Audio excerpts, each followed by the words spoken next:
Hello again. So what we have here is a tale of two batteries. Now you might say, well, what's that got to do with hi-fi? But actually there's kind of an analogy which we'll come to later.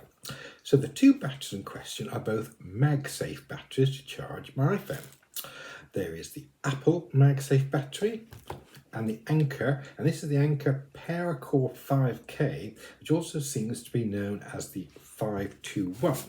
And these both clip on the back of the iPhone like that and charge it wirelessly. The reason I bought two, it was one of the reasons I couldn't really decide which to go for, because they both have kind of different features which are interesting. So the first one, this Apple one, it plays quite nicely with the iPhone because it's got some technology chips inside it. So for example, you can sort of charge up the iPhone by plugging into the MagSafe battery, and it'll charge the iPhone first, and when that's finished it'll charge this. Or you can actually go vice versa. You can charge the iPhone and it'll wirelessly charge the MagSafe battery, which the Anker doesn't do. The other thing is it's got some form of circuit inside which optimizes battery charging, so it doesn't adversely affect the life of the battery so much. I believe wireless charging can cause heat is one thing that can adversely affect the battery, and also it doesn't charge it up to 100%. It'll charge it to kind of 90% and then stop, and then trickle charge afterwards if you need it. Which because if you don't charge it fully, then that will preserve the life of the battery. On the other hand, some of the pros of this is that it's got USB charging, and it's got a USB port there, so you can charge out as well as in. And whereas this has got a sort of an app, so you can see the amount of charge left on the screen when you plug it in. This has got some lights. So those are some of the things that the pros and cons people talk about, but there are two main pros and cons.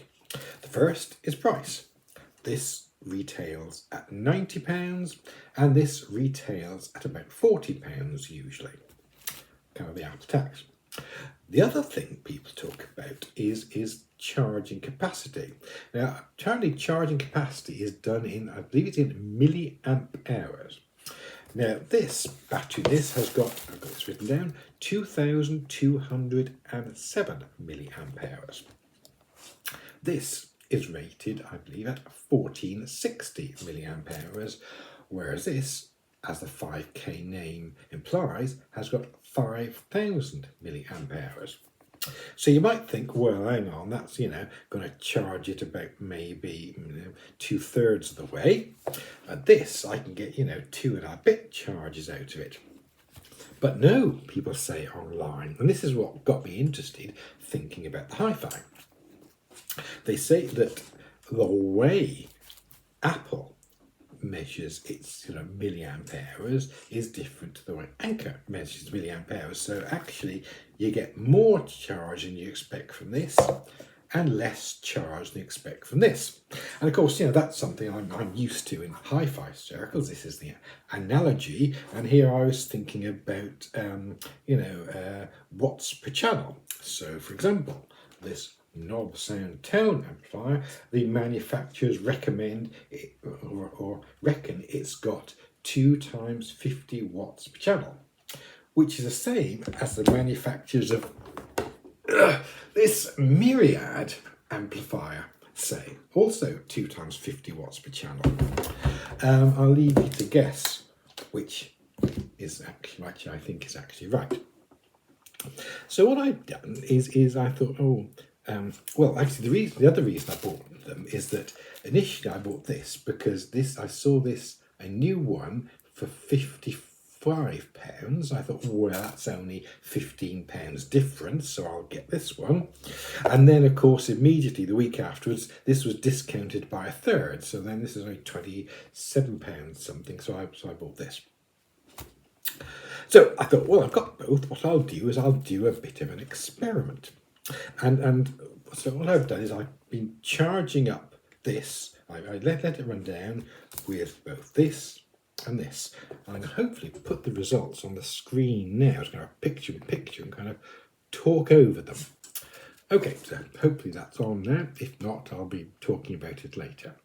So if you look first of all at the Anker, you would think that, well, hang on, this has got 5,000 milliamp hours. The phone has got 2,227, ergo this should charge it 2 and a bit times. But actually, when I've added up the total percentage, it actually, over 2 times, charged to a total of 107% and then died. So if you look at the kind of what I got out compared to what was expected, I got about half what I would expect from this. On the other hand, if you look at the MagSafe battery pack, I expect to maybe to get this to charge the phone to about 65%, but actually it charged 85%, so I got about a quarter more charge than I was expecting from the MagSafe battery pack. Now, if you go back and look at the percentage charge you get per sort of pound, then actually with the Anker you do get twice as much percent charge per pound than you do with the Apple MagSafe.